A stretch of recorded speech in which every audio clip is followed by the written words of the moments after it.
It's not about being perfect. It's not about having things figured out. It's not about being an expert. It's not about having all the skills. It's about being willing to take teeny tiny little action steps and to just be okay to get started where you're at and make the most of what you've got.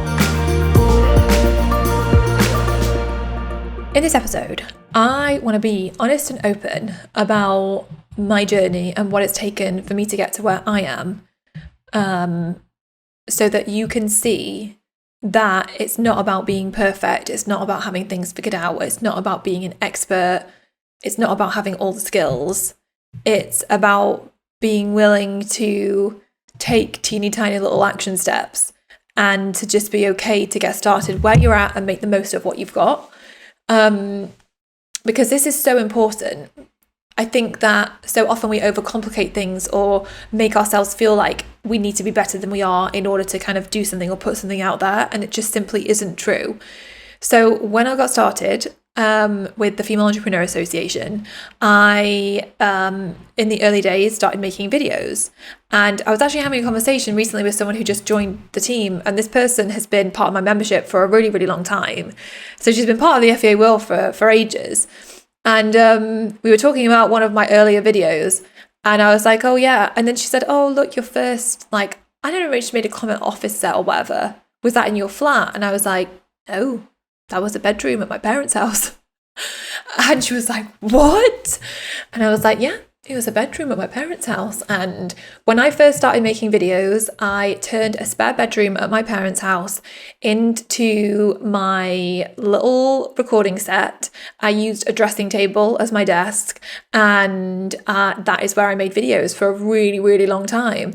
And I remember at times doing my live calls up there. I remember there would be times when my dad would get home from work and he would shout the stairs, Carrie, dinner's ready. And I'd be like, oh my gosh. I remember one time, do you remember Periscope? I was using Periscope and I was live on Periscope, and I didn't know how to end the Periscope, and so I double tapped the screen, not knowing that flicked the camera around, and the camera it was showing everyone the absolute messy bedroom in the background, the coat rails, and I was like, oh my gosh. As it happened, I actually didn't live with my parents at the time. I was just using their spare room as my office, because I was living with my sister at the time, and there wasn't enough space for me to film in there. But I got started and just figured out what I could with what I had, and got going with it. And it's been like this throughout the whole of my entrepreneurial journey. And this all came up really for me to share this with you because someone sent me a voice note today, and she was asking me, she has a membership site and she wants to start getting people to collaborate with her and help, create masterclasses for her membership. And she was saying, like, what do I do? How do I remunerate those people? Like, what does the setup need to be? And I was saying how when I first started collaborating with people on masterclasses for my membership, I started in the easiest way I could. So the first masterclass it was called a bundle back then. The first bundle I collaborated with people on was one on money. And I reached out to a couple of people that I knew who talked on this topic, who I had relationships with. Now, they weren't close relationships, but I had been in contact with them before.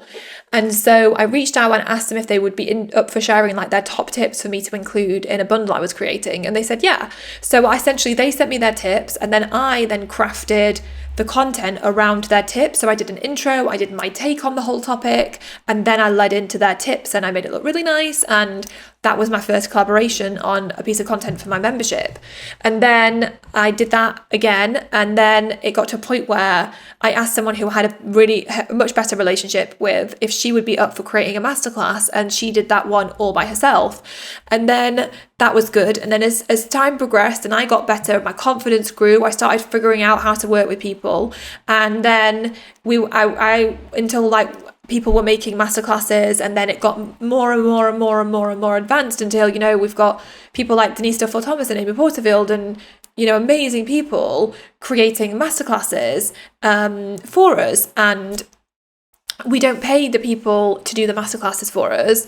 But I would never in a million years have been able to start out and go to any of those people and say, would you be able to create a masterclass for me on this topic? And like, I wouldn't have had the confidence back then to do it. Like, I had to go through the process of, I just had to take tinier steps to get me to where I wanted to be. And I think this is the key thing, no matter what you're doing in business, is taking the tiniest step that's going to get you there, and also the easiest step, making it as easy as possible for you to do what you want to do. And I think this masterclass is a really good example, because the only reason I got to where I am now is by starting in a way that I knew how to start. Like, so many people see my membership and are like blown away by what I've created, and then want to create what I've created, or to the same level. But this has taken like 10 years nearly it will be literally 10 years very soon of building a membership and figuring it all out.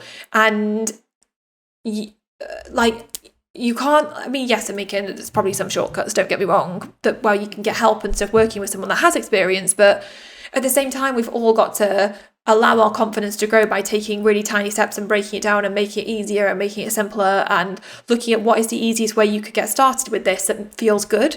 And I just think it's so key to remember that all of us are where we're at, trying to figure it out. And the most important thing is that we just take the steps that we can actually take, the tiny, imperfect, messy steps, to help move us along our journey a little bit more and a little bit more and a little bit more.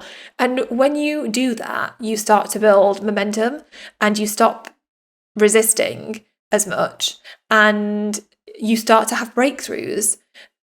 And there's so much magic and power in that, but most people are making life so much more complicated, so much harder, and shooting for like way more than they could actually bite off right now. I mean, don't get me wrong, like I've been there myself, but always bringing it back to, okay, what's the easiest way of doing this to get to where I want? Like, what can I do right now? Because this big idea or big version of this is just like overwhelming me. I'm not making any progress on it, and it's making me stuck. So I just really wanted to share this with you to say, don't overthink your ideas and what you want to make happen. Easier said than done, I know, but really try not to overthink it. Make the most of what you've got right now, where you're at and what you've got. Make the most of it.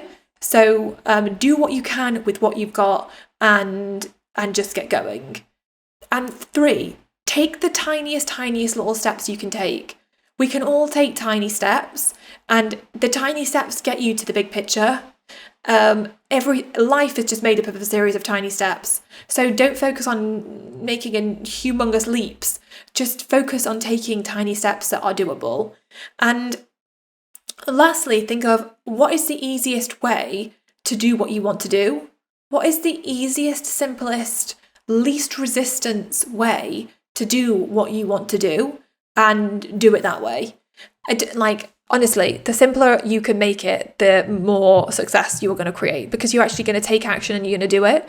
So I really hope that's helpful, because I just feel like sometimes we get caught in this trap of making things way too complicated, way too overwhelming, way too big, and we just don't stand a chance. So make it easy. We're all in this messy, imperfect journey together, just trying to figure it out together. And if you can remember that and do those 4 things, you will be able to create and make the most amazing things happen. So keep it simple. I hope you have enjoyed this short but sweet episode, and I will see you next week for another episode of the She Means Business Show.